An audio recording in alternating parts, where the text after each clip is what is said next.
подтает чуточку.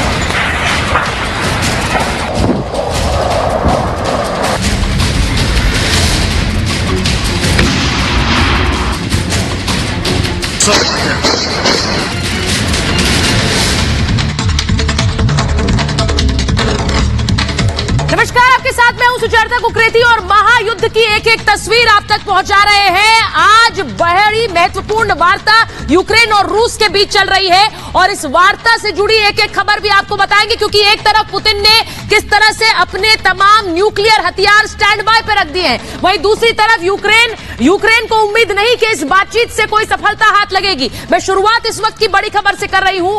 बड़ी खबर बेलारूस में चल रही बातचीत को लेकर। बड़ी खबर यह कि यूक्रेन रूस में बातचीत जारी है। पिछले 1.5 घंटे से यह बातचीत जारी है। बेलारूस में यह बातचीत चल रही है। जेलेंस्की का कहना है कि यह बातचीत सफल होगी, इसकी उम्मीद बहुत ज्यादा नहीं है। बेलारूस में इस वक्त 2 प्रतिनिधिमंडल मिल रहे हैं। यूक्रेन और रूस के प्रतिनिधिमंडलों के बीच यह वार्ता जारी है और इससे पहले जेलेंस्की का यह बयान आया है कि यह बातचीत सफल होगी, इसकी बहुत ज्यादा उम्मीद नहीं है। इस वक्त तमाम दुनिया के अलग अलग देशों की नजरें बेलारूस पर है, क्योंकि बेलारूस में इस वक्त ये बैठक जारी है। इस बैठक से युद्ध का खतरा बढ़ेगा या फिर घटेगा, ये थोड़ी देर बाद पता चलेगा कि इस बैठक में क्या कोई हल निकल कर सामने आ रहा है। लेकिन इस वक्त आपको बता रही हूं कि ये बड़ी बैठक बेलारूस में जारी है, जहां पर यूक्रेन का प्रतिनिधिमंडल और रूस का प्रतिनिधिमंडल आमने सामने है, बातचीत कर रहा है, अपनी अपनी शर्तों के साथ बात कर रहा है। क्योंकि जहां रूस चाहता है कि इस पूरे मामले में युद्ध तो खत्म हो, लेकिन शर्तों के साथ। और इसीलिए मैं आपको आगे बताने वाली हूं कि दोनों ही देश इस वार्ता से क्या चाहते हैं। मैं आपको आगे बताने वाली हूं कि यूक्रेन और रूस क्या चाह रहा है। अब रूस का सीधा कहना है, पुतिन चाहते हैं कि नाटो में शामिल ना हो, इसका लिखित आश्वासन दिया जाए। ये चाहते हैं पुतिन का कहना है कि हथियारों की होड़ में यूक्रेन शामिल ना हो, ये चाह रहे हैं पुतिन का कहना है कि सैन्य क्षमताओं को सीमित रखेगा यूक्रेन, क्योंकि यूक्रेन से रशिया को सीधा खतरा है। उसने बार बार ये बात कही कि आप नाटो के देशों के साथ संधि ना करें, उनके साथ जाकर ना मिलें। यूक्रेन के साथी देशों में रूस विरोधी प्रोजेक्ट्स बंद हो। पुतिन और रशिया ये मानकर चल रहे हैं कि जो देश नाटो के हैं और जो रशिया के करीब है, वहां पर रूस विरोधी प्रोजेक्ट्स चल रहे हैं और इसीलिए उन पर अंकुश लगे। यूक्रेन से सटे देशों में घातक हथियारों की तैनाती ना हो। मैं आपको बता दूं, आगे यह भी बताऊंगी कि कैसे यूक्रेन से जो सटे हुए देश हैं वो नाटो का हिस्सा है और वहां पर न्यूक्लियर तैनाती हो सकती है। यह खतरा पुतिन और रशिया को लगातार दिख रहा है और इसीलिए वो चाहते हैं कि ऐसा ना हो। क्रीमिया, जिस पर रूस ने हमला किया था, उसका हिस्सा बनाया। क्रीमिया को रूस का हिस्सा यूक्रेन माने, ये मान्यता दे, क्योंकि यूक्रेन पर हमले से पहले किस तरह क्रीमिया को अपना हिस्सा रूस बना चुका है। इसी के साथ साथ लुहांस्क और डोनेस्क को स्वतंत्र राष्ट्र मानना होगा, जिनको स्वायत्तता का ऐलान पुतिन ने किया था, जिसके बाद से ये युद्ध शुरू हुआ। रूस चाहता है, पुतिन चाहते हैं कि इनकी मान्यता दी जाए। वहीं आपको अब मैं बताती हूं कि क्या चाह रहा है जेलेंस्की क्या चाहते हैं, वो भी आपको बताते हैं कि इस पूरी वार्ता में इस वक्त जो दोनों प्रतिनिधिमंडल बैठे हुए हैं वो क्या शर्तों के साथ गए हैं। रूस पूरी तरह से सीज फायर करे, ये यूक्रेन चाह रहा है। जेलेंस्की का मानना है कि सीज फायर हो, युद्ध को रोके, उस पर अंकुश लगाए। रूसी सैनिकों को पूरी तरह से घर वापस जाना होगा, वापसी हो उनकी और उनका देश छोड़ा जाए। लुहांस्क और डोनेस्क को यूक्रेन का हिस्सा माना जाए। ये वो 2 हिस्से हैं जिनको स्वायत्तता दी, जिनको इंडिपेंडेंट घोषित किया रूस ने और जिसके बाद से युद्ध शुरू हुआ। यूक्रेन की स्वायत्तता बरकरार रहे, ये यूक्रेन चाहेगा। जो वार्ता इस वक्त हो रही है उस मंच में ये चाहेगा। इसी के साथ साथ यूक्रेन की संप्रभुता पर हमला ना हो। यूक्रेन किस तरह से इस लड़ाई को लड़ रहा है, नाटो में शामिल होने के लिए वो स्वतंत्र रहे, यानी कि अगर पश्चिमी देशों के समूह नाटो में यूक्रेन उसका हिस्सा बनना चाहता है तो ये सीधे सीधे जेलेंस्की चाहते हैं कि इससे रूस को कोई मतलब नहीं होना चाहिए, रूस पर हम कोई आक्रमण नहीं कर रहे हैं। वहीं साथ साथ पश्चिमी देशों से संबंध स्थापित करने के लिए भी यूक्रेन स्वतंत्र रहे, ये भी चाहते हैं जेलेंस्की चाहते हैं। ये बातें अब उस वार्ता टेबल पर हो रही है, जहां की तस्वीरें आपको मैंने दिखाई। बेलारूस में इस वक्त ये वार्ता चल रही है। बेलारूस में इस वक्त ये वार्ता चल रही है। एक तरफ युद्ध की तस्वीरें, दूसरी तरफ किस तरह वार्ता को भी आगे बढ़ाया जा रहा है। इस बीच जो बड़ी खबर है वो भी मैं आपको बताऊंगी। बड़ी खबर यह आ रही है कि नाटो चीफ का बड़ा बयान आया है। नाटो चीफ का बड़ा बयान आया है। नाटो का कहना है कि वो मदद दे रहे हैं। नाटो का कहना है कि वो मदद भेज रहे हैं यूक्रेन को। यह बड़ी खबर आपको बता रही हूं। यूक्रेन को मदद देगा नाटो। एंटी टैंक मिसाइल्स और हथियार भेजे गए हैं, यानी कि एंटी टैंक मिसाइल्स, यानी जो टैंक्स लगातार रशिया की तरफ से आ रहे हैं उन पर वार करने के लिए एंटी टैंक मिसाइल्स भेज रहा है नाटो। और वो ये भी कह रहा है कि हथियार भी भेजे जा रहे हैं। यूक्रेन को बड़ी मदद का ऐलान कर रहा है नाटो। ये बड़ी खबर इस वक्त आपको बता रही हूं। तो बता रही हूं कि यूक्रेन को मदद देने की बात कर रहा है नाटो। तो जेलेंस्की से नाटो चीफ ने बात की है। जेलेंस्की से नाटो चीफ की बात हुई है और उन्होंने कहा है कि वो एंटी टैंक मिसाइल्स यूक्रेन को भिजवा रहे हैं, यानी कि यूक्रेन को मदद दी जा रही है, ये भी कहा जा रहा है। और मैं जो ये तस्वीर आप अभी रॉकेट की देख रहे थे वो भी एक बार दिखाएंगे, अगर विक्रांत हम वो तस्वीर दिखा पाए। ये रशियन रॉकेट है जो वहां पर आकर गिरा है और किस तरह से यूक्रेन की सेना लगातार लड़ाई लड़ रही। इसको फुल फ्रेम दिखाइए जरा विक्रांत। ये रॉकेट लॉन्चर है, ये रॉकेट लॉन्चर है जो रशिया का रॉकेट लॉन्चर, और वहां पर किस तरह आकर गिरा। यूक्रेन की सेना बार बार इन तस्वीरों को आगे दिखाना चाहती है, ये बताने के लिए कि रशिया के जो हथियार हैं उन पर किस तरह से हम कब्जा कर रहे हैं। ये एंटी टैंक और एंटी टैंक मिसाइल्स के जो लॉन्चर्स हैं वो रशिया के जिन पर कब्जा कर लिया है यूक्रेनी सेना ने, क्योंकि यूक्रेनी सेना भी लगातार पलटवार कर रही है। अब नाटो सेना ने, नाटो जिस तरह से कह रहा है कि वो हथियार भेज रहा है, मैं आपको एक बार दिखाती हूं कि क्या क्या हथियार भेजे गए हैं और क्या पश्चिमी देश वाकई मदद कर पाएंगे यूक्रेन की। ये भी बड़ा सवाल है, क्योंकि दावे किए जा रहे हैं कि हम हथियार भेज रहे हैं, लेकिन क्या ये संभव होगा? क्या ये संभव होगा? मैं आपको बताना चाहती हूं, मैं आपको बताना चाहती हूं कि पश्चिमी देशों की तरफ से आप लगातार सुन रहे हैं कि किस तरह हथियार भेजे जा रहे हैं, किस तरह से मदद भेजी जा रही है, लेकिन क्या यह संभव हो पाएगा? पहले मैं आपको दिखाती हूं कि क्या क्या मदद देने की बात कही गई है। यूक्रेन को एयर डिफेंस मिसाइलें दे रहा है नाटो, यानी कि किस तरह एयर डिफेंस सिस्टम यूक्रेन का ध्वस्त किया रशिया ने, अब एयर डिफेंस सिस्टम मिसाइलें देने की बात कर रहा है। एंटी टैंक हथियार और वित्तीय सहायता नाटो देने की बात कर रहा है। इसी के साथ साथ जर्मनी दे रहा है 1000 एंटी टैंक हथियार, ये भी दिए जा रहे हैं। एंटी टैंक हथियार दिए जा रहे हैं। जो टैंक्स आप रशियन टैंक्स देख रहे हैं यूक्रेन की सड़कों पर, उनको मारने में यही एंटी टैंक हथियार इस्तेमाल होंगे। 500 स्टिंगर मिसाइल्स जर्मनी दे रहा है। ये आज का ऐलान है कि हम स्टिंगर मिसाइल्स आपको दे रहे हैं। इसी के साथ साथ नेदरलैंड्स 400 एंटी टैंक हथियार दे रहा है, क्योंकि आपने सड़कों पर यूक्रेन की देखा किस तरह से टैंक्स मंडराते हुए नजर आ रहे हैं। बेल्जियम की तरफ से मशीन गन्स दी जा रही हैं। सवाल यह है कि यह सब हथियार पहुंचेगा कैसे? मशीन गन और असॉल्ट राइफल्स ये चेक गणराज्य की तरफ से भी दी जा रही है। चेक गणराज्य अपनी तरफ से यह मदद पहुंचा रहा है। इसी के साथ साथ फ्रांस ने भी सैन्य उपकरण देने की बात कही है कि हम यूक्रेन को सैन्य उपकरण भिजवा रहे हैं। इसके अलावा बेमानी, क्या ये सारी कोशिश बेमानी तो साबित नहीं होगी? ये सवाल मैं इसलिए पूछ रही हूं क्योंकि पश्चिमी देशों ने दावे बड़े बड़े किए हैं, लेकिन ये सारे हथियार पहुंचेंगे यूक्रेन कैसे? सैन्य मदद के बजाय सिर्फ हथियारों की मदद का ऐलान कर दिया है। इन हथियारों को यूक्रेन कैसे पहुंचाया जाएगा? क्योंकि मदद पहुंचाने में रूसी सैनिक बाधक बनेंगे। जो एयर स्पेस है यूक्रेन की वो बंद है। ऐसे में हवा के रास्ते किस तरह से हथियार पहुंच सकते हैं वो मुमकिन नजर नहीं आता है।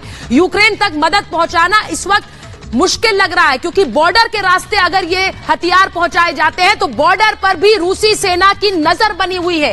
किसी भी तरह की अगर बड़ी मिसाइल्स और हथियारों की खेप किसी भी बॉर्डर से यूक्रेन तक पहुंचती है तो उस पर रूसी सेना की नजर बनी हुई है और रूसी सेना वहां आक्रमण और हमला भी कर सकती है। इसीलिए हम कह रहे हैं कि क्या बेमानी होगी ये सारी मदद जो पहुंचाने की बात लगातार कर रही है।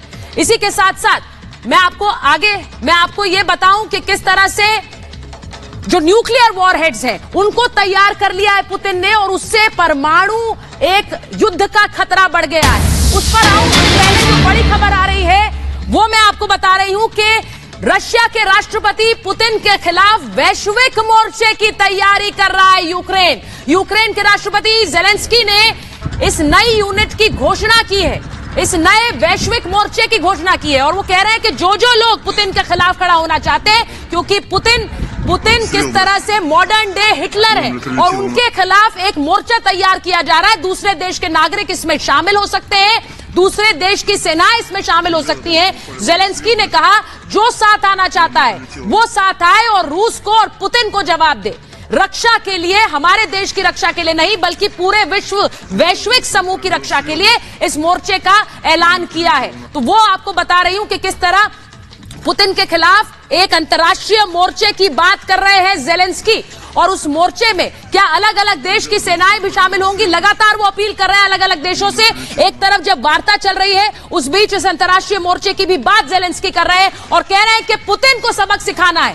पुतिन जो कि आज के समय के हिटलर बन गए हैं, पुतिन को सबक सिखाने के लिए आप सारी सेनाएं सामने आए और सब मिलकर काम करें। तो अगर वार्ता बेलारूस में चल रही है और वो शांति की वार्ता है, दूसरी तरफ पुतिन को हिटलर हिटलर चिल्लाकर एक मोर्चे की भी बात जेलेंस्की कर रहे हैं, ये कितनी सफल होगी वार्ता, इसके बारे में आप सोचिए। इसके बारे में आप सोचिए जो वार्ता इस वक्त वहां पर चल रही है उसमें कौन सी शर्तें ऐसी हैं जो मानी जा सकती हैं, कौन सी ऐसी शर्तें हैं जिन पर बात नहीं बनेगी, वो भी आपको बताती हूं। आपको यह बता रही हूं कि वार्ता तो बेलारूस में जारी है, लेकिन किसका पलड़ा भारी होगा। रूस सशर्त सेना पीछे हटाने पर राजी हो सकता है, सेना हटेगी लेकिन शर्तों के साथ। नाटो में शामिल ना होने की शर्त, यह सबसे पहली शर्त होगी पुतिन की तरफ से जब वो मेज पर बैठे होंगे दोनों प्रतिनिधि मंडल। उसी के साथ साथ क्रेमिया, जिस पर हमला करके उसे अपना हिस्सा बनाया रूस ने, क्रेमिया को रूस का हिस्सा मानना होगा। लुहांस्क और डोनेत्स्क को लेकर सुलह आसान नहीं होगी क्योंकि यहां पर जेलेंस्की नहीं चाहते हैं कि उन्हें मान्यता दी जाए। रूस मान्यता दे चुका है।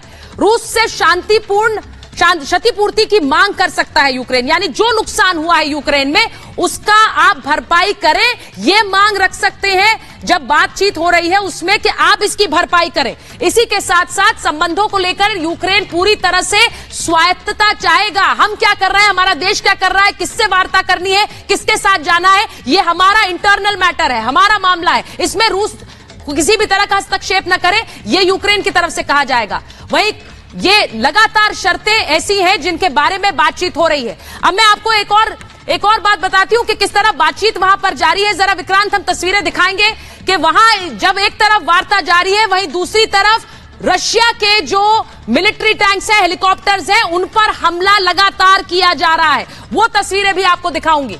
मैं खबर भी आपको बताती हूं कि किस तरह रशियन हेलीकॉप्टर्स को निशाना बनाया गया। अगर वो खबर दिखाएं हम, इस वक्त जो खबर हमारे पास आ रही है, बड़ी खबर हमारे पास आ रही है कि किस तरह से रूसी हेलीकॉप्टर्स को निशाना बना। और ये तस्वीरें जो इस वक्त आ रही हैं ये बेलारूस में जो वार्ता चल रही है उसकी तस्वीरें हैं। बेलारूस में इस वक्त दोनों देशों के बीच ये वार्ता जारी है, वहां पर तस्वीरें जो आ रही थी वो आपको दिखा। बेलारूस की तस्वीरें जरा दिखाइए विक्रांत, जहां पर ये वार्ता जारी है वो तस्वीरें इस वक्त दिखा रहे हैं। ये देखिए दोनों देशों के बीच जो वार्ता चल रही है उसकी तस्वीरें हैं। ये दोनों तरफ प्रतिनिधि मंडल बैठे हैं, एक तरफ यूक्रेन का प्रतिनिधि मंडल है, दूसरी तरफ रूसी प्रतिनिधि मंडल है। दोनों देश जानते हैं कि इस वॉर को, इस युद्ध को किसी न किसी अंजाम तक पहुंचाना है, इसका अंत करना है, लेकिन किन शर्तों पर होगा। बड़ा प्रतिनिधि मंडल है जैसा आप देख रहे हैं, जिसमें रशिया ने अपनी तरफ से लोगों को भेजा है, वहीं दूसरी तरफ यूक्रेन के प्रतिनिधि शामिल हैं इस वार्ता में। लेकिन बड़ी बात यह कि जेलेंस्की ने पहले ही कह दिया कि बहुत ज्यादा उम्मीद हमें नहीं है।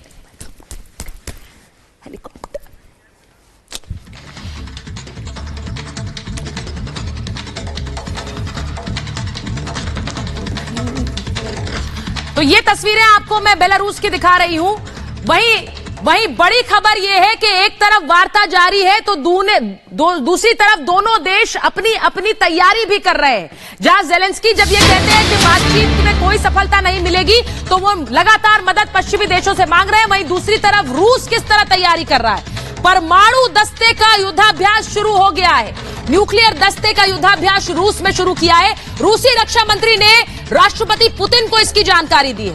रूसी न्यूज एजेंसी ने यह दावा किया है कि वहां पर जो डिफेंस मिनिस्टर हैं, रक्षा मंत्री हैं, उन्होंने रूसी राष्ट्रपति को यह जानकारी दी है कि ये युद्धाभ्यास हमने शुरू कर दिया, ये मिलिट्री एक्सरसाइज हमने शुरू कर दी है।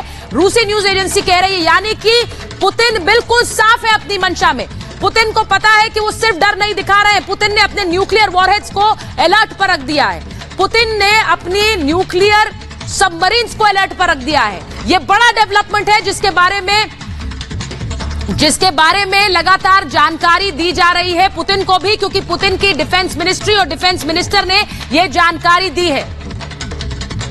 मैं आपको मौजूदा हालात भी समझाती हूं क्योंकि रूस के राष्ट्रपति पुतिन ने अपने देश में परमाणु बॉम्ब को अलर्ट पर रखा है। इसका मतलब यह कि जब भी इसका इस्तेमाल करना हो, यह उस स्थिति में रहे कि इसे दागा जा सके, ये तैयार रहे। इसका क्या मतलब है? रूस ने परमाणु डेटरेंट फोर्स को सक्रिय किया है, यानी कि वो फोर्स जो कि परमाणु बम का इस्तेमाल कर सकती है और किसी भी समय कर सकती है। जो नाटो देश है उनकी आक्रामकता का हवाला देते हुए पुतिन ने यह किया। उन्होंने कहा कि ये जो नाटो के देश हैं, ये रूस पर हमला करने के लिए तैयारी कर रहे हैं, तो हमें अपनी सुरक्षा के लिए ये तैयारी करनी होगी, और वही पुतिन कर रहे हैं। पुतिन ने कहा जब परमाणु डेटरेंट फोर्स को उन्होंने तैयारी में रखा है, उसी के साथ साथ बेलारूस ने भी रूस का समर्थन किया है। यह भी बड़ी खबर हम आपको बता रहे हैं। बेलारूस ने इसका समर्थन किया और बेलारूस ने कहा कि हमें भी परमाणु बम हमारे देश में भी उसको तैनात करिए, क्योंकि हमें भी उसकी सुरक्षा की जरूरत है। बेलारूस ने भी परमाणु तैनाती की बात कही है। इसी के साथ साथ रूस से परमाणु हथियार बेलारूस ने मांगे। बेलारूस के पास अपने परमाणु हथियार नहीं है, लेकिन वो रूस से कह रहा है कि आप हमारे देश में भी तैनात कर दीजिए, क्योंकि हमें भी इसकी जरूरत पड़ सकती है, हमें भी इसका इस्तेमाल करने की जरूरत पड़ सकती है। पोलैंड, लिथुआनिया में परमाणु तैनाती की बात की जा रही है। इसी को लेकर रशिया ने अपनी आपत्ति जताई है। पश्चिम को, पोलैंड को परमाणु मिलने की संभावना ऐसी नजर आती है, जिसके बाद रूसी राष्ट्रपति पुतिन को लगता है कि अगर पोलैंड जैसे देश में, जो कि नाटो का हिस्सा है, वहां पर अगर परमाणु हथियार तैनात कर दिए गए तो उनके पास क्या होगा? उन्हें उसके जवाब में अपने परमाणु बम तैयार करने होंगे। पश्चिम से पोलैंड को परमाणु बम मिल सकता है और वहां तैनात हो सकता है, ऐसी संभावना है। और मैं आपको बताऊं कि जल्दी जल्दी डेवलपमेंट्स क्या हो रहे हैं। डेवलपमेंट्स रूस में हो रहे हैं और उनकी जानकारी आपको बता रहे हैं कि रूस का जो परमाणु ट्रायड है वो तैयार कर दिया गया है। परमाणु ट्रायड का मतलब क्या है? जब परमाणु बम किसी देश के पास है तो उस परमाणु बम को किस तरह से अलग अलग तरह से इस्तेमाल किया जाता है, और उसी को परमाणु ट्रायड किया जाता है। यानी 3 अलग अलग जगह पर यह परमाणु बम लगाया गया है। मैं पहले ब्रेकिंग पूरी दिखाइए जरा विक्रांत। रूस का परमाणु ट्रायड तैयार है। रूस ने तैयार की परमाणु मिसाइलें, यह इस वक्त की बड़ी खबर मैं आपको बता रही हूं। परमाणु सबमरीन भी तैयार की गई है। जरा ब्रेकिंग फुल फ्रेम लगाइए विक्रांत, उसके बाद हम विजुअल्स दिखाएंगे। परमाणु सबमरीन भी अलर्ट पर। नॉर्दर्न और पैसिफिक बेड़े की सामरिक जो मिसाइलें हैं और मिसाइल कमांड को भी अलर्ट पर रखा गया है। यह बड़ी खबर मैं अपने दर्शकों को बता रही हूं कि किस तरह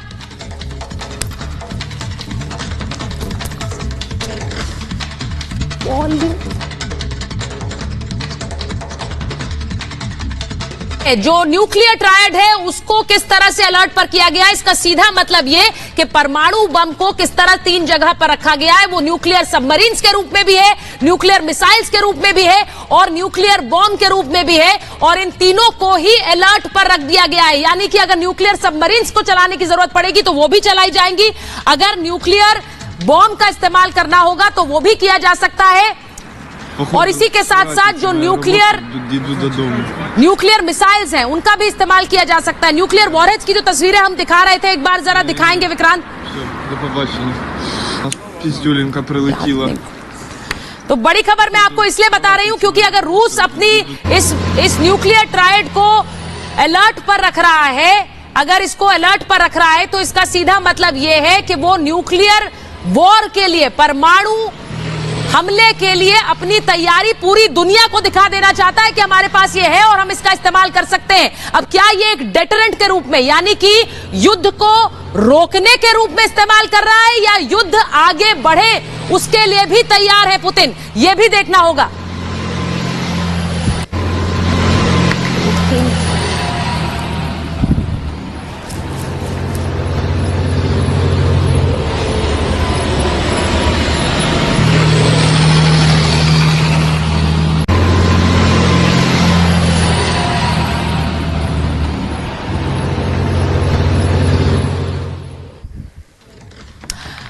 और मैं अब आपको बताती हूं कि किस तरह रशिया ने जब अपने परमाणु बॉम्ब को अलर्ट पर रखा है, उससे किस तरह से पूरी दुनिया में एक परमाणु बॉम्ब की होड़ मच गई है।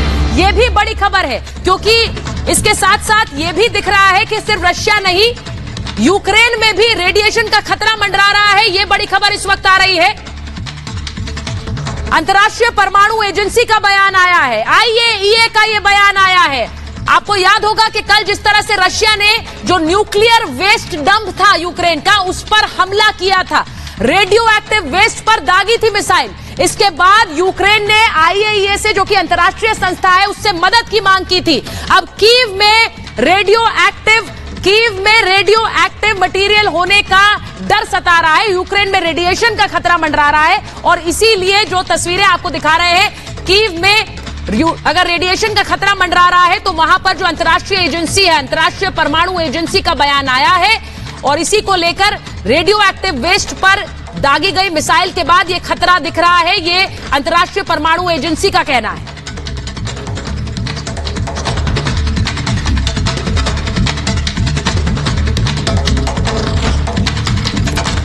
और इसी के साथ साथ जो बड़ी खबर बेलारूस से आ रही है वो भी आपको बताते हैं। बेलारूस जो कि इस वक्त केंद्र बन गया है जहां पर बातचीत जारी है, और वहां से बड़ी खबर आ रही है यूक्रेन और रूस की बातचीत को लेकर बड़ी खबर आ रही है। रूस यूक्रेन जंग पर यह बड़ी खबर है, जहां पर बेलारूस में मिन्स्क में अमेरिका ने अपना दूतावास बंद किया है। मिन्स्क में कामकाज बंद किया गया है, अमेरिकी दूतावास का कामकाज बंद किया गया है। यह बड़ी खबर क्यों है? बड़ी खबर इसलिए क्योंकि बेलारूस ही वो जगह है जहां पर इन दोनों देशों के बीच बातचीत हो रही है, और बेलारूस के लिए लगातार यूक्रेन कहता आया कि बेलारूस वो देश है जो रशिया की तरफ, रूस की तरफ झुकाव रखता है। बेलारूस वो देश है जहां से रूसी सेनाओं ने यूक्रेन पर हमला भी किया, और बेलारूस की सेनाएं भी रूस के साथ मिलकर हम पर हमला कर रही हैं, और इसीलिए यूक्रेन नहीं चाह रहा था कि बेलारूस में यह बातचीत हो। हालांकि बाद में मान गया। अब जो बड़ी खबर मैं आपको बता रही हूं वो ये कि बेलारूस में अमेरिका ने अपना दूतावास बंद कर दिया है। बेलारूस में अब अपनी दूतावास उन्होंने बंद कर दिया, यानी कि अमेरिका भी अपना राजनयिक काम बेलारूस में नहीं करेगा।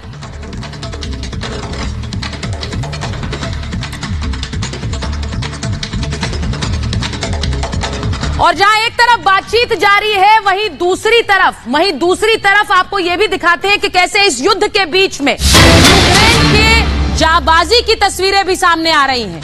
लगातार रशिया हमला कर रहा है, रूस का एक Mi-35 हेलीकॉप्टर मार गिराया गया है।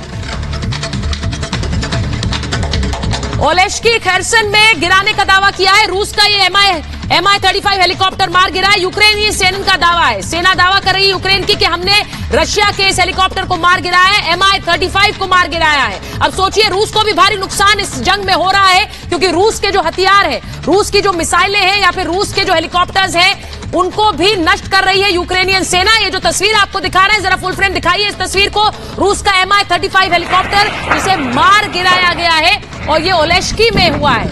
ओलेश्की में ये Mi-35 फुल फ्रेम दिखाइए इस तस्वीर को। ओलेश्की में ये Mi-35 हेलीकॉप्टर मार गिराया गया है। सोचिए, ये रशिया के लिए भी ये जंग नुकसान ला रही है, रशिया के भी मिलिट्री आर्सेनल को किस तरह से भारी नुकसान पहुंच रहा है। ये तस्वीरें जो आप इस वक्त देख रहे हैं, ये Mi-35 हेलीकॉप्टर है जो कि रशिया का मार गिराया गया है। ये इस वक्त की तस्वीर मैं आपको दिखा रही हूं। ये यूक्रेन ने रूस का Mi-35 हेलीकॉप्टर मार गिराया है।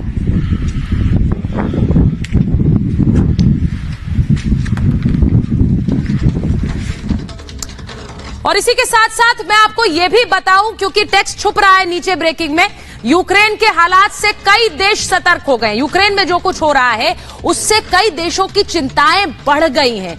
जो गैर परमाणु देश हैं उन्हें अपनी सुरक्षा को लेकर चिंता सता रही है, क्योंकि बड़े देश जिनके पास परमाणु बम है उस परमाणु बम का खतरा दिखाते हैं, लेकिन जिन देशों के पास ये परमाणु बम नहीं है उनको अपनी सुरक्षा की किस तरह से खतरा सता रहा है। परमाणु हथियारों को किस तरह से वो देश भी रुक कर सकते हैं, ये मैं आपको बता रही हूं। जापान एक ऐसा देश है जिसे अपने भविष्य की चिंता सता रही है। जापान, आपको याद होगा, यहां पर जापान में ही हिरोशिमा नागासाकी का हमला हुआ था। जापान ने परमाणु बम झेला है। जापान में यह हमला हुआ था जिसमें न जाने कितनी पीढ़ियां बर्बाद हुई, क्योंकि उस परमाणु बम का हर्ष देखने के बाद जापान ने किस तरह से न्यूक्लियर अप्रसार संधि पर भी हस्ताक्षर किए, यानी कि हम इस न्यूक्लियर बॉम्ब की होड़ में नहीं रहेंगे। पूर्व प्रधानमंत्री शिंजो आबे ने उसी को लेकर अब आगाह किया है। शिंजो आबे जो कि भारत भी आ चुके हैं, शिंजो आबे जापान के प्रधानमंत्री रहे हैं और उन्होंने कहा है कि जापान झेल चुका है परमाणु हमला, हमने देखा है क्या कुछ परमाणु हमले के बाद होता है और इसीलिए अप्रसार संधि पर हस्ताक्षर कर चुका है जापान। लेकिन जो मौजूदा परिस्थितियां हैं उनमें हम एक बार फिर सोचने के लिए मजबूर हो रहे हैं कि क्या हमें अपने पास परमाणु बम रखना चाहिए। और ये सिर्फ जापान की चिंता नहीं है, अब हर वो देश, क्योंकि बेलारूस की मैंने आपको बात बताई, बेलारूस भी एक ऐसा ही देश है जिसके पास परमाणु बम नहीं है, लेकिन वो चाह रहा है कि उसके पास परमाणु तैनाती रूस कर दे जिससे वो अपने देश को सुरक्षित रख सके। तो अब जिन देशों में न्यूक्लियर बॉम्ब नहीं है वो भी क्या इस होड़ में शामिल होंगे? वो या तो बड़े देशों से न्यूक्लियर बॉम्ब चाहेंगे या फिर वो अपने देश में न्यूक्लियर बॉम्ब बनाने के लिए काम करेंगे। यह भी मैं बड़ी खबर बता रही हूं। और इसी के साथ साथ जो बड़ी खबर आ रही है भारत से जुड़ी हुई, यूक्रेन को मदद भेजेगा भारत। यह बड़ी खबर आ रही है, यूक्रेन में भारत मदद भेजेगा। आपको याद होगा कि यूक्रेन के राष्ट्रपति ज़ेलेंस्की ने प्रधानमंत्री नरेंद्र मोदी से बात की थी और अब जो बड़ी खबर आ रही है वो ये कि दवाओं के साथ साथ दूसरी मदद भी भारत यूक्रेन को भेजेगा। देखिए, यूक्रेन की तरफ मदद का हाथ बढ़ा रहा है भारत यूक्रेन को दवाइयां भेजेगा और भी सामान भेजेगा, मानवीय मदद करेगा भारत यूक्रेन की। यह बड़ी खबर इस वक्त आ रही है, जहां एक तरफ रूस भारत के निष्पक्ष रवैये की यूनाइटेड नेशंस में तारीफ कर चुका है, वहीं दूसरी तरफ यूक्रेन के राष्ट्रपति प्रधानमंत्री नरेंद्र मोदी से बात कर चुके हैं और अब यह खबर आ रही है कि यूक्रेन को मानवीय मदद भी पहुंचाएगा भारत। यानी भारत की तरफ से वहां पर किस तरह से दवाइयां भेजी जाएंगी और भी सामान भेजा जाएगा जिससे मानवीय मदद हो सके यूक्रेन की। तो यह बड़ी खबर मैं आपको बता रही हूं, मानवीय मदद यूक्रेन की करने के लिए तैयार है भारत। ये भारत के लिए एक तरह की कूटनीतिक सफलता है कि दोनों देश इस वक्त जो युद्ध के मैदान में है भारत से बातचीत कर रहे हैं और भारत से भी उम्मीद कर रहे हैं। तो एक तरफ रूसी राष्ट्रपति भारत की तारीफ करते हैं, निष्पक्षता की तारीफ करते हैं, वहीं दूसरी तरफ ज़ेलेंस्की भी भारत की तरफ मदद की आस देखते हैं और उस मदद के तहत किस तरह अब भारत मानवीय मदद के तहत दवाइयां और सामान भेजेगा यूक्रेन की तरफ। और मैं आपको इस बीच जहां पर भारत लगातार भारतीय जो छात्र हैं उन्हें भी यूक्रेन से निकालने में लगा हुआ है, उस बीच यूक्रेन के लोग किस तरह जाबाजी के साथ इस जंग को लड़ रहे हैं वो भी आपको बताएंगे।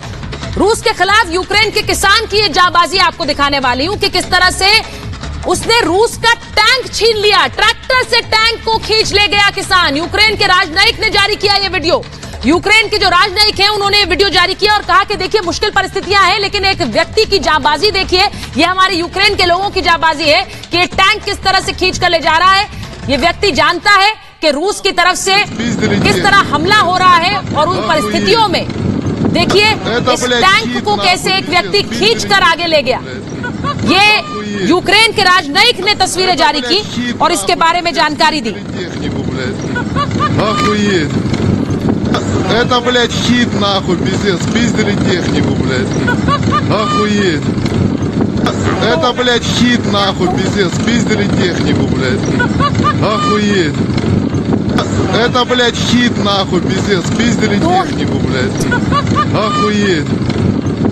Это, блядь, хит, нахуй, пиздец, спиздили технику, блядь. Охуеть. Это, блядь, хит, нахуй, пиздец, спиздили технику, блядь. Охуеть. Это, блядь, хит, нахуй, пиздец, спиздили технику, блядь. तो यूक्रेन की तस्वीरें आपको बता रही हूं और इसी के साथ साथ मैं आपको यह भी बता रही हूं कि देखिए ये रशिया से जुड़े हुए वो देश हैं जहां पर नाटो का हिस्सा है और रशिया नहीं चाहता है कि नाटो अब यूक्रेन भी नाटो का हिस्सा बने।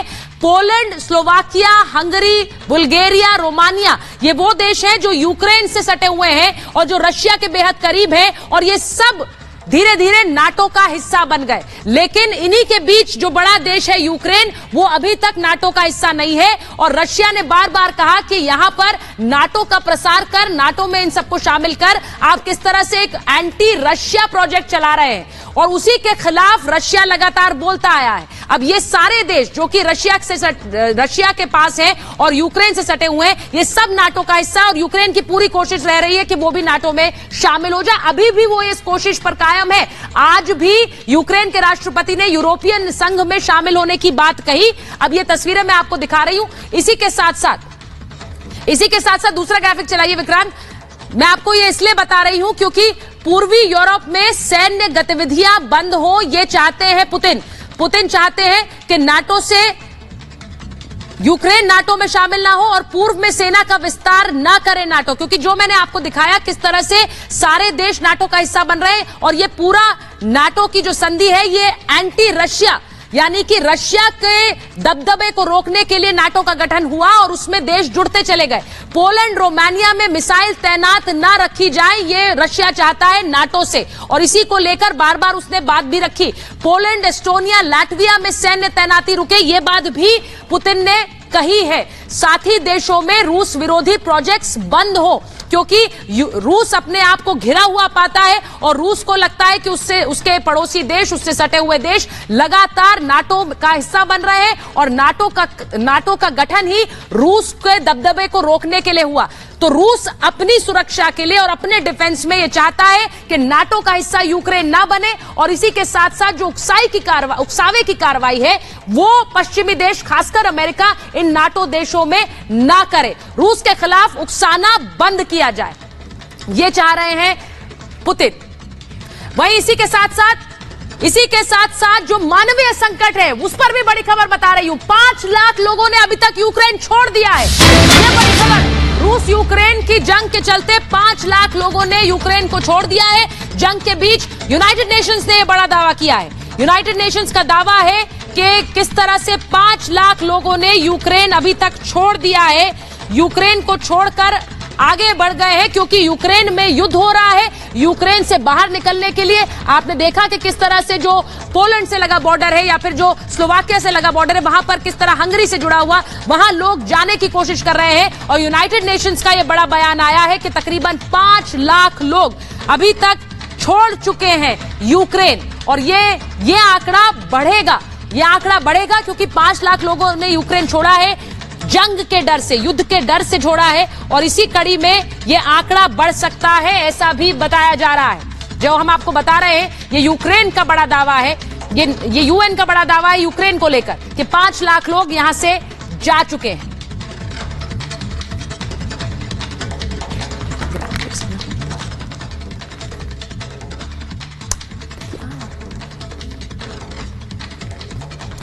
और इसी के साथ साथ एक और बड़ी खबर आपको बता रही हूं, रूस यूक्रेन से जुड़ी हुई जो बड़ी खबर हमारे पास आ रही है वो रूस यूक्रेन के युद्ध से जुड़ी हुई। रूस हमले की नई तस्वीर आई है, रूस के हमले की नई तस्वीर सामने आई है। वो तस्वीर भी आपको दिखाती हूं किस तरह से रूसी हमला लगातार जारी है। खार्किव में घर में आग लगी है, खार्किव में घर में आग लगी है, उसकी तस्वीरें आपको दिखा रहे हैं। खार्किव में घर में आग लगी, उसकी तस्वीरें आपको दिखा रहे हैं। रूसी हमले की ये तस्वीरें जहां पर किस तरह से मिसाइल दागी गई उसकी भी तस्वीर आपको दिखा रहे हैं। और इसी के साथ साथ खार्किव में वहां जो शॉपिंग सेंटर था उसको निशाना बनाया गया, जो रिहायशी इलाके हैं उन्हें निशाना बनाया गया और उसकी ये तस्वीरें खार्किव में किस तरह से घर में आग लगी और जो शॉपिंग सेंटर है वहां पर भी मिसाइल दागी गई।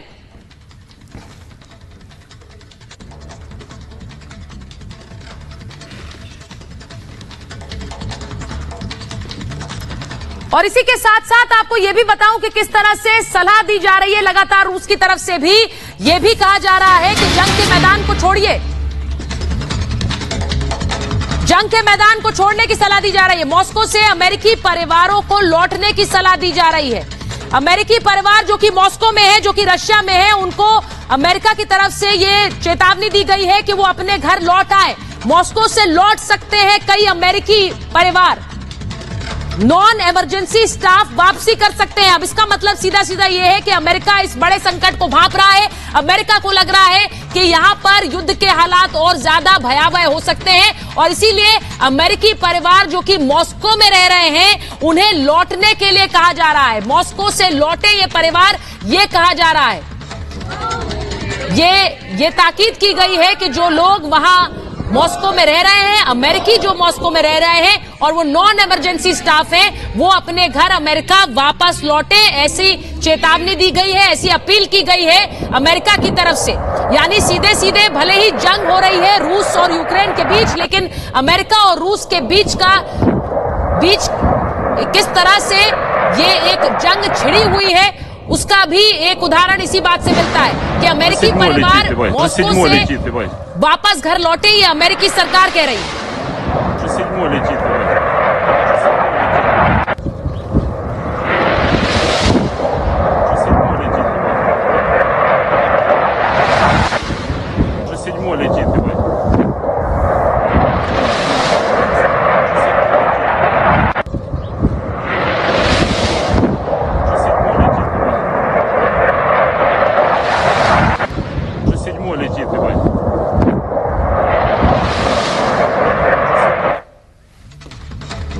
और राजधानी कीव पर हमला करने के लिए जो रशियन फोर्सेस हैं वो आगे बढ़ रही हैं। एक तरफ बातचीत, दूसरी तरफ राजधानी पर हमला करने के लिए फोर्सेस आगे बढ़ रही हैं। इस बीच कीव में जो म्यूजियम है वो किस तरह से तबाह हो गया, जो संग्रहालय, उसकी तस्वीरें आपको दिखाते हैं। कीव में एक म्यूजियम किस तरह से तबाह हुआ है, उस संग्रहालय को किस तरह से तबाह कर दिया गया। रूसी सेना ने जो हमला किया उसमें कीव का ये म्यूजियम तबाह हो चुका है। ये तस्वीरें देखिए, धुएं का गुबार आपको दूर तक नजर आएगा और आग की लपटों में घिरा हुआ है ये म्यूजियम। ये कीव का म्यूजियम जो कि बुरी तरह से तबाह हो गया, जंग के हालात और वहां पर रूसी हमला लगातार जारी है, जिसके बीच कीव में म्यूजियम पर हमला हुआ और वो जलकर खाक हो चुका है। ये रूसी हमले में किस तरह से Вали, окупійці. Зараз кацапи і білоруси його знищили. Слава Україні! Ми переможемо. Це наша земля. Ми відреставруємо. Ми все відновимо. Ну їх не буде ніколи. Окупійці. Зараз кацапи і білоруси його знищили. Слава Україні! Ми переможемо. Це наша земля. और इसी के बीच में आपको बड़ी खबर बताऊं जो कि बेलारूस से आ रही है, जहां पर बातचीत जारी है। ज़ेलेंस्की जो कि यूक्रेन के राष्ट्रपति हैं, उन्होंने सीधे सीधे कहा है कि कीव से सारी रशियन ट्रूप्स विड्रॉ किए जाएं, यानी कीव छोड़कर जाए रशिया की सेना। और वो ये भी कह रहे हैं कि क्रेमिया और डॉनबास से भी ये सेना वापस जानी चाहिए। ये भी बता रही हूं मैं आपको, बड़ी खबर आपको बता रही हूं। ज़ेलेंस्की यानी कि यूक्रेन के राष्ट्रपति के हवाले से कहा गया है कि क्रेमिया और डॉनबास सेना को वापस जाना चाहिए। ये बड़ी खबर मैं आपको बता रही हूं। और इस बीच बेलारूस को लेकर यूरोपियन यूनियन ने अलर्ट जारी किया है।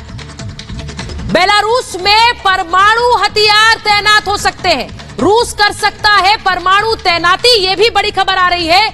ये कहा जा रहा है कि बेलारूस में परमाणु हथियार तैनात किए जा सकते हैं, खतरनाक हथियार तैयार किए जा सकते हैं, ये यूरोपियन यूनियन का कहना है। यूरोपियन यूनियन ने बेलारूस में परमाणु हथियार तैनात किए जाने का संकट देखा है। यानी कि जो बात अभी थोड़ी देर पहले मैं आपको बता रही थी कि बेलारूस ने अपने खतरे को, अपने देश की सुरक्षा के लिए ये अपील पहले ही की कि वहां पर परमाणु हथियार तैनात हो, रूस से अपील की है। वहीं दूसरी तरफ यूरोपियन यूनियन को ये डर सता रहा है कि बेलारूस में परमाणु हथियार तैनात हो सकते हैं और इसी को लेकर बयान जारी भी किया है। बेलारूस का कहना है, यूरोपियन यूनियन का कहना है कि बेलारूस में परमाणु हथियार तैनात कर सकती है रूस। यानी कि बेलारूस जहां पर इस वक्त बातचीत चल रही है वहां पर परमाणु हथियारों की भी तैनाती हो सकती है। शायद यही वजह है कि यूक्रेन पहली नजर में नहीं चाह रहा था कि बेलारूस में बातचीत हो। वो लगातार कह रहा है कि बेलारूस रूस को समर्थन करता है और इसीलिए हम एक निष्पक्ष जगह पर यह बातचीत चाहते थे। लेकिन फिलहाल दोनों देशों का प्रतिनिधिमंडल इस वक्त बेलारूस में ही है और बेलारूस में ही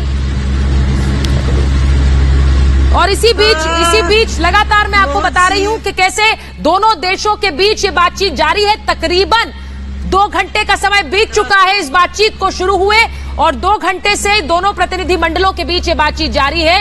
लेकिन इस बीच जंग भी जारी है, यूक्रेन में जंग भी जारी है दोनों देशों के बीच। ये भी आपको बता रही हूं।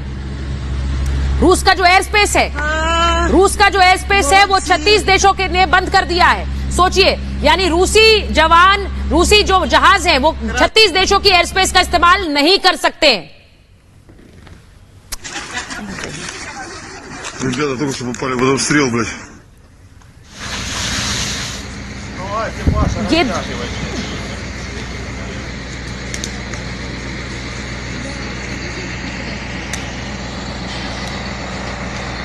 मैं लगातार आपको बता रही हूं, जरा विक्रांत प्लीज उस ब्रेकिंग को प्ले करें। ये भी क्योंकि बातचीत को लेकर जो खबरें आ रही हैं वो भी हम अपने दर्शकों को दिखाएंगे।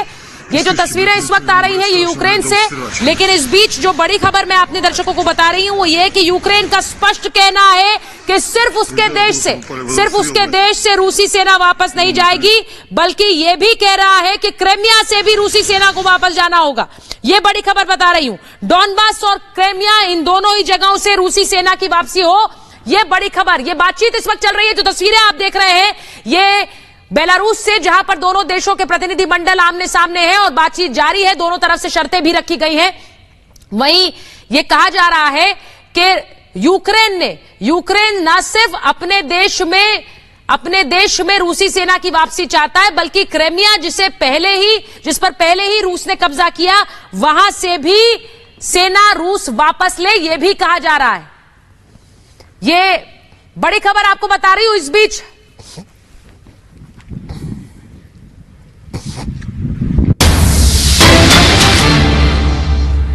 तो बड़ी खबर आपको बता रहे कि रूस यूक्रेन बातचीत को लेकर खबर, यूक्रेन ने की सेना वापसी की मांग। रूस यूक्रेन बातचीत को लेकर यह बड़ी खबर आपको बता रहे, सेना वापस हो, ना सिर्फ रशिया अपनी सेना यूक्रेन से वापस करे, बल्कि क्रेमिया को भी छोड़े, ये बात कही गई है। क्रेमिया से भी अपनी सेना वापस हटाए रूस, ये बड़ी खबर आपको बता रही हूं। यानी कि अब सिर्फ यूक्रेन तक ये बात सीमित नहीं है। जिस क्रेमिया को पहले ही रशिया ने लिया था, वहां से भी सेना हटाने की बात अब यूक्रेन कर रहा है। इससे क्या बातचीत सफल हो पाएगी? रशिया और यूक्रेन के बीच जो बातचीत चल रही है वो क्या सफल हो पाएगी? क्योंकि यूक्रेन अब लगातार अपनी शर्तों के साथ आगे बढ़ रहा है। इस बैठक में जिस तरह से उसने अपनी शर्तें रखी हैं, जिनमें डॉनबास को भी छोड़कर जाने की बात कही गई है और इसी के साथ साथ क्रेमिया से भी सेना हटाने की बात कही गई है, यह भी आपको बता रही हूं। तो बड़ी खबर मैं आपको ये बता रही हूं। और रूस ने किस तरह से 36 देशों का, ये जो नीचे चल रही है ब्रेकिंग, विक्रांत इसको जरा चलाएं कि रूस का एयर स्पेस 36 देशों के लिए बंद कर दिया गया है। ये बड़ी खबर है। रशिया के लिए एयर स्पेस बंद करी है, 36 देशों ने यह फैसला लिया है। अब आप सोचिए कि 36 देश ऐसे हैं जिनकी एयर स्पेस का इस्तेमाल रूसी विमान नहीं कर सकते हैं। 36 देश ऐसे हैं जिन्होंने रशिया को नो कह दिया है, रशिया के विमान वहां नहीं जाएंगे, उनकी एयर स्पेस का इस्तेमाल नहीं करेंगे। ये पलटवार किया है। तो ये बड़ी खबर मैं आपको बता रही हूं, इसको थोड़ा ठीक कर देते हैं। 36 देशों के विमानों पर रूस ने बैन लगा दिया, अब रूस ने पलटवार किया है। हम आपको बता रहे थे कि किस तरह से यूरोपियन देश जो कि एयर स्पेस लगातार बंद कर रहे थे, जिन देशों में फ्रांस शामिल है, जर्मनी शामिल है, उसमें अब रूस ने भी पलटवार करते हुए 36 देशों के लिए अपनी एयर स्पेस बंद कर दी है। यानी कि रशिया के ऊपर से उनके विमान नहीं जा सकते हैं। रशिया ने यह पलटवार किया है। रशिया का कहना है कि अब उसकी एयर स्पेस का इस्तेमाल नहीं हो सकता है। रशिया ने स्पष्ट कर दिया है।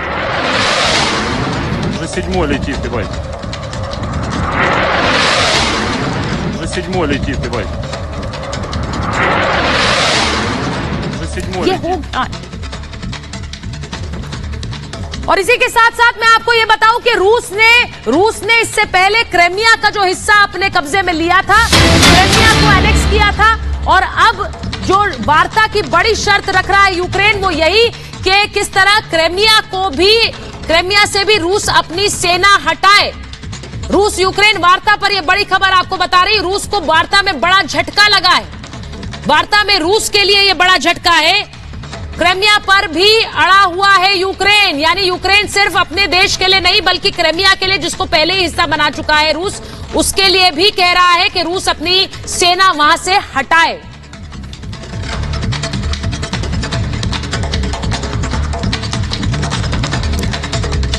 तो रूस यूक्रेन के बीच ये वार्ता जारी है। इसे लेकर लगातार जो बड़ी खबरें आ रही हैं वो आप तक पहुंचा रहे हैं। फिलहाल एक छोटा सा ब्रेक ले रहे हैं। Ну, блядь, страшно.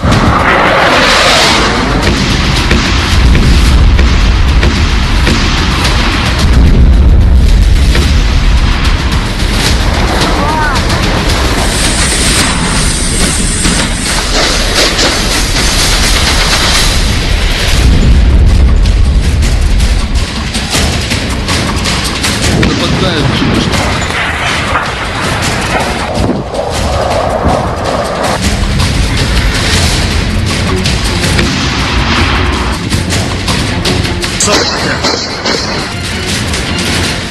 कहां दरअसल ये भीषण संघर्ष जो है वो देखने को मिल रहा है। एपी सेंटर जो बना हुआ है कीव, यानी कि जो राजधानी है यूक्रेन की, इसके अलावा एक और इंपॉर्टेंट शहर जो आता है वो है खार्किव। सबसे ज्यादा प्रभावित जो है वो यही शहर हैं। इसके बाद चेरस्की, जिसकी तस्वीर अभी थोड़ी देर पहले हम आपको दिखा रहे थे। जॉयटॉमिर की अगर हम बात